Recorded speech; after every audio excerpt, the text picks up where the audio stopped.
Naam, asante sana msikilizaji. Hii ni Tanganyika TV. Jina langu ni Omari Makelele Uzil. Na ukaribisha kuweza kusikiliza taarifa zetu za habari, na tuanzie katika mji wa Baraka tukiwa katika jimbo la Kivu ya Kusini. Uwepo wa Kamanda Amuri William Yakutumba katika mji wa Uvira unasaidia na unatupatia faraja, kwani watu wengi walikuwa walishaanza kukimbia kwenda Tanzania na hivi tayari wameanza kuwasili tena katika mji wa Baraka. Ndivyo wamesema baadhi ya raia wa mji wa Baraka katika mahojiano na Tanganyika TV. Wakiwa kwenye mahojiano yetu ni kwamba raia hao wamesema kuwa wanashukuru Kamanda Amuri William Yakutumba kwa kuwahi kuwasili katika mji wa Uvira ili kupambana na adui. Kwa jambo hilo wameona faida ya uwepo wake mjini Uvira ukilinganisha na kasi ambayo adui alikuwa amekuja nayo. Raia hao wameeleza yafuatayo, tuwasikilize wakiwa kunako vipaza sauti vya Tanganyika TV katika mji wa Baraka. Kusema kweli ndugu mtangazaji, kwanza ni furaha sana tunayo kwa tarafa la Fizi na mji wa Baraka kwa upekee. Tunashukuru sana kwa Kamanda Generale Yakutumba kuwahi haraka na vikosi katika tarafa jirani la Uvira.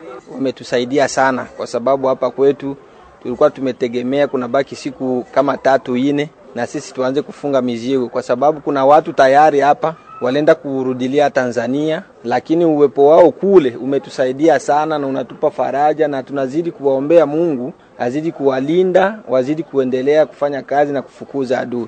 Bila bazalendo sai si hapa Baraka tungekuwako juu, kwa maana kasi ambayo waasi walikuwa wanakuja nayo ilikuwa ni kasi ya ajabu, lakini uwepo wa wazalendo kule antuka inazuia kabisa mambo yote ya mbaya wale waasi.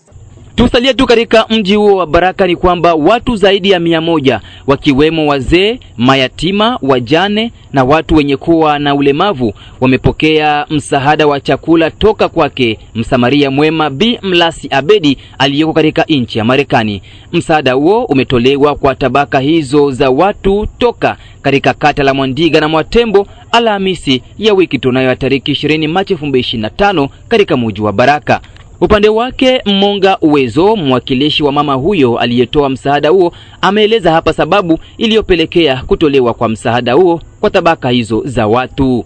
Sisi ni shukurani kubwa kwa msaada huu kwa kutoka kwa mtoto wetu Mlasi Abedi kwa ajili ya kuja kusaidia taifa la hapa kwetu Mwatembo na Mwandiga, kusaidia wale walemavu, kusaidia wanjani ambao wasiojiweza, vile vile hata na mayatima. Alijitolea kwa kazi hii, anaendelea kuifanya, anaifanya pale Tanzania kwa kupokeza watu pale mkambi. Kwa leo alijisikia kupokea watu Kongomani nao hapa kwetu Baraka Fizi. Hata na mwaka mwingine Mungu akimsaidia anaweza tena akatusaidia kwa kutoa hii msaada kwa kupokeza hawa watu hapa kwetu Fizi, hapa Mwatembo na Mwandiga. Kipi ambacho kiliweza kumsukuma aweze kutoa msaada kwa walengwa hapa Baraka na anakuwa anafanya huko Tanzania? Kinini kilimsukuma aje kuwapashia hapa Baraka? Yeye ni mfanyakazi pale ambapo anaishi hapo Marekani. Kwa kuona moja yake ya 10 kwa kazi anaoipokea, na ndio maana kilimsukuma atoshe yeye yake sehemu ya 10 kwa kupokeza hawa wa yatima na manjane, vile vile hata na walemavu, ili Mungu aendelee kumsaidia kwa kazi ambayo anaendelea kuifanya pale Marekani. Alikwenda kupokeza mchele na maharagwe, alikwenda kupokeza watu 100 kwa jumla. Ndio watu kabisa walifurahia sana tena sana, na wanazidi kumwombea Mungu aendelee kumbariki ili aendelee kuwa na hiyo moyo wa upendo, asiache tu pale. Na upande wa watu hao walionufaika na msaada huo hawakuficha furaha yao, walionyesha mbele ya microphone za Tanganyika TV. Tuwasikilize. Nashukuru sana swala kanyi mnampatia. Mungu awabariki sana, na muongeze vile vile moyo na roho ya imani ya namna hivi. Amuongezee roho ya imani sana, na hii atusaidia sana vishoto vile vile. Mungu amweke. Na shukrani mama, na kushukuru kwa hivi tumepata. Mungu akujalie, akupe heri, akupe nguvu na akupe uzima na baraka. Mungu akuzidishie. Nakiapokea maharagi na mchele. Tunashukuru Mungu amzidishe pati zingine hela za kutumia hapa kwa kutaka maharagi na mchele kukuje ingine. Hata hivyo tu tunashukuru, hata tukiongezea chumvi tungeshukuru, hata sabuni hivyo tungeshukuru. Tunazidi kumshukuru kabisa. Kuna msaada umekuja juu wa wahusika wenye kustahili kupata ile msaada, ili kidogo ndo tumekuja kuchukua hiyo msaada. Mbo tulipata mchele na maragi. Vraiment tunashukuru, ingalao ni kidogo, lakini tunatumaini kule mbele tutapata vingi sana. Na Mungu ambariki azidi. Wengine wafate msaada kama wadada huyu.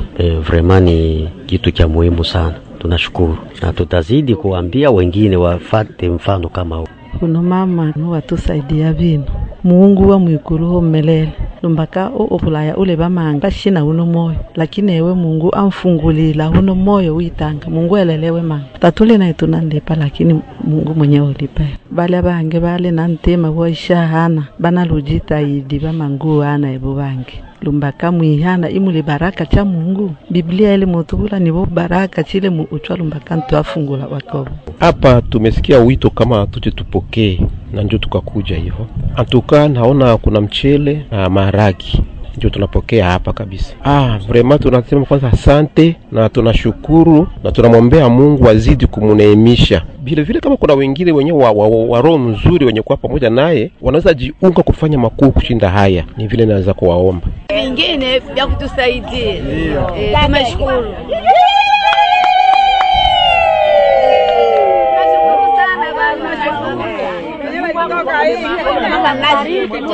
Mama Lasha Beni, tunashukuru sana. Aendelee na hilo yake ya mzuri ya kupata. Tunashukuru mama aliyetukumbuka sisi wanjane kwa mwingine wa Mwandika, pamoja na balemavu, pamoja na mayatima. Mama huyu tunamshukuru na kazi yake endelee na Mungu amubariki. Tunashukuru sana kabisa, saa vile sisi walemavu wa Mwandiga, Mungu akubariki. Na uendelee kutukumbuka saa vile sisi tuko mahali pa Mwandiga. Asante.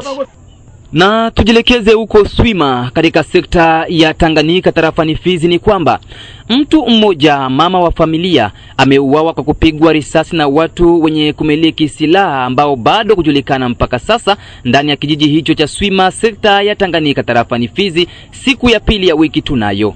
Taarifa tunazo ni kwamba yote yametokea pale ambapo marehemu huyo ajulikanaye kwa jina la Mlole aliingia kwenye jiko ili kuandalia familia yake mlo wa jioni. Ghafla watu hao wenye kushikilia silaha walijitokeza na kumfyatulia risasi na kufariki papo hapo, kama gisha alivyohakikisha habari hii Bwana Prince Wilonja Ndambo, mkuu kiongozi wa shirika la raia Paswima. Tumsikilize.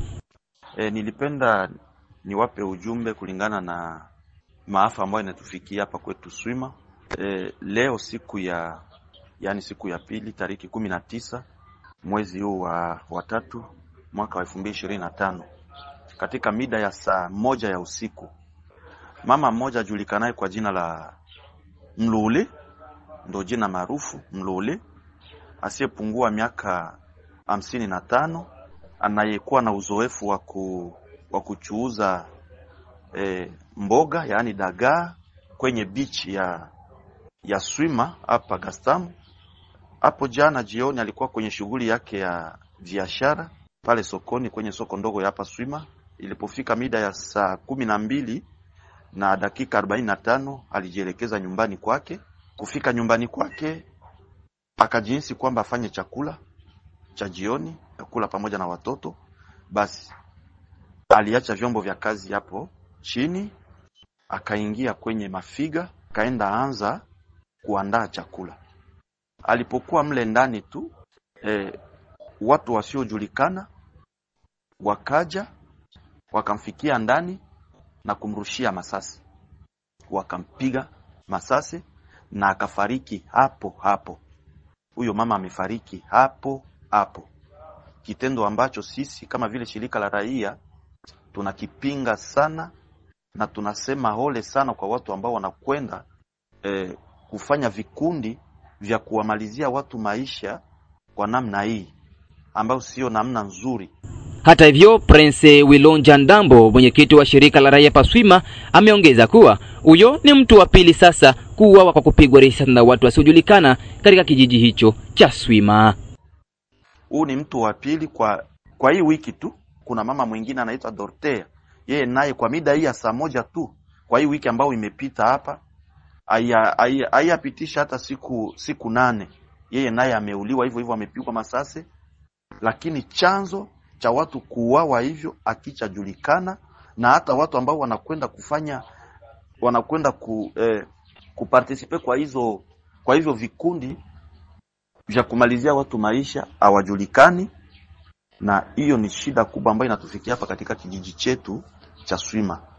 Kwa hiyo tunawaomba wakuu viongozi hasa wa vijiji, wale ni viongozi wa asili, tafadhali sana washughulikie sana swala hili, tafadhali sana, kwa sababu mambo kama na hii katika vijiji huwa mara nyingi nasambaratisha watu na kuhama na kwenda huko na huko, kwa sababu watu hawataishi katika mazingira ya mtu hana tena manufaa. Ana manufaa hapana. Mtu anaweza akaamka jioni anauliwa. Mtu analala asubuhi anauliwa. Yaani usalama ni mdogo sana kulingana na hii hali. Tunaomba wakuu viongozi wa vijiji na wa serikali, hasa hao ndugu zetu ambao wanashikilia, ambao tuko nao hapa, kwa sababu jeshi ambao tunalo kwa sasa ni wazalendo tunao hapa. Na hivyo tunawaomba wazalendo, watu ambao wanakwenda kupenyeza na kufanya mambo kama hii inaweza wachafua. Kwa hiyo tunawaomba jeshi letu la wazalendo, ili lisichafuliwe, lishirikiane na kapita wa kijiji na chef de localité na la polisi na wengine wote, wafanye uchunguzi zaidi ili watu hao wajulikane mahali walipo na wanafanyia hii mambo kwa ajili ya nini. Wawashughulikie kabisa na sheria ifanye kazi yake. La sivyo watu watasambaratika, hawataishi katika mazingira hii.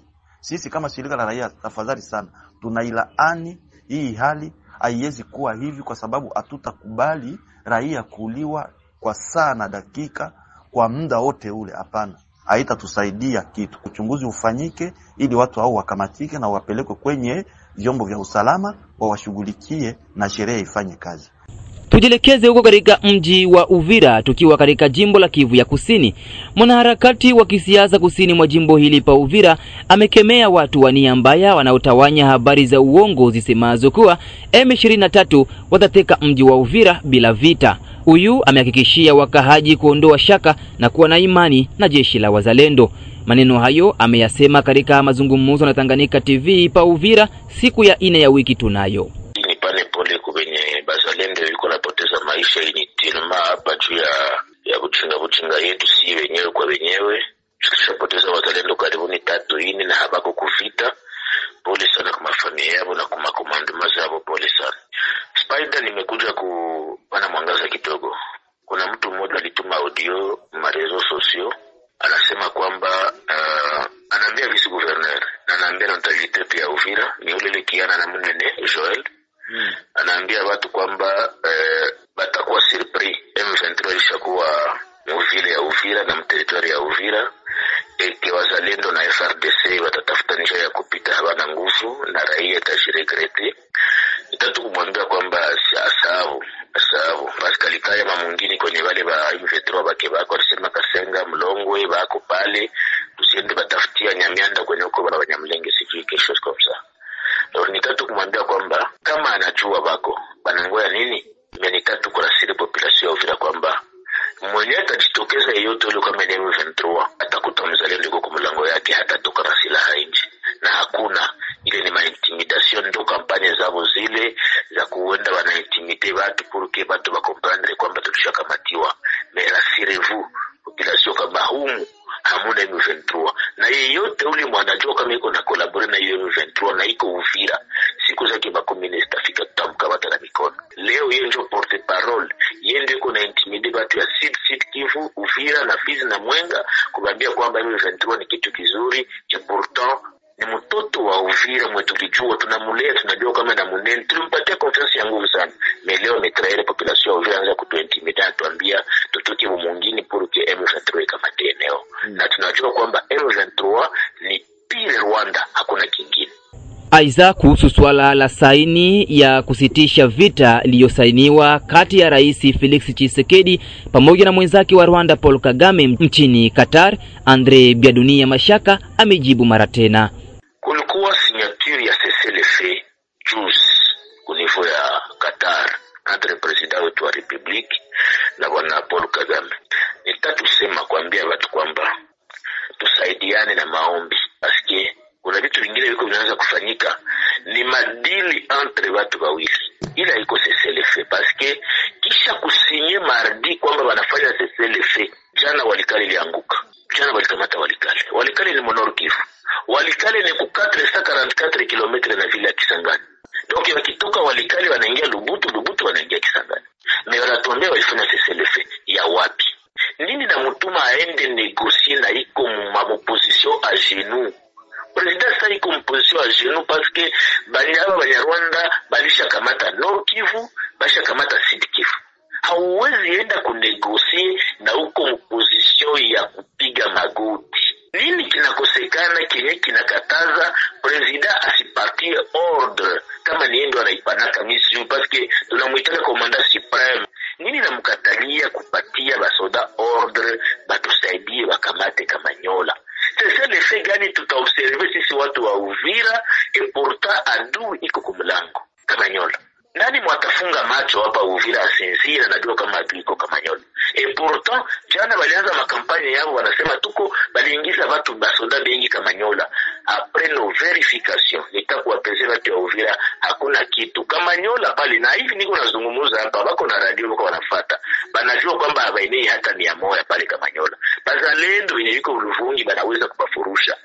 Nitatu kuambia bazalendo hii cessez-le-feu haituhusu si wazalendo, s'il vous plaît. Cessez-le-feu ilifanyika Qatar, haituhusu sisi wazalendo, na husu mkubwa wa nchi Felix na mkubwa wa nchi ya Rwanda. Ile ni mafere yao na adui kwa hapa kumlango ya Kamanyola hapa. Hatuwezi kukubali ile.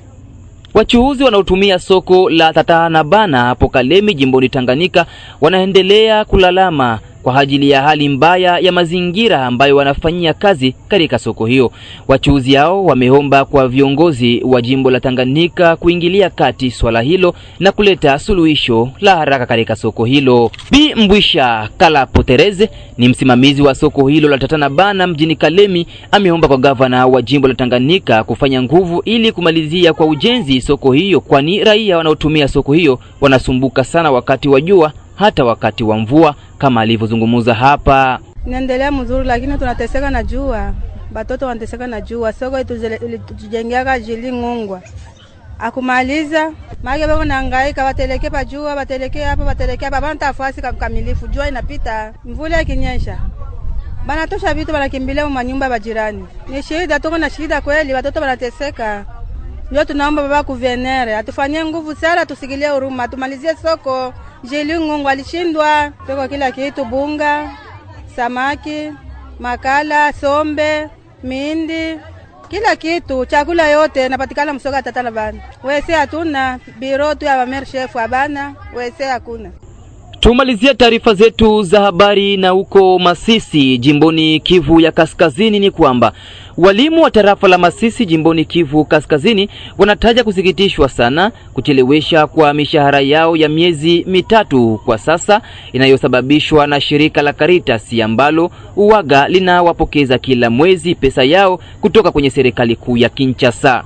Kulingana na walimu hao, wamesema kwamba hali hiyo inapelekea familia yao kuishi katika maisha magumu, kama alivyoeleza hapa Bwana Mbatu Bauma, mwenyekiti wa umoja wa walimu tarafani Masisi.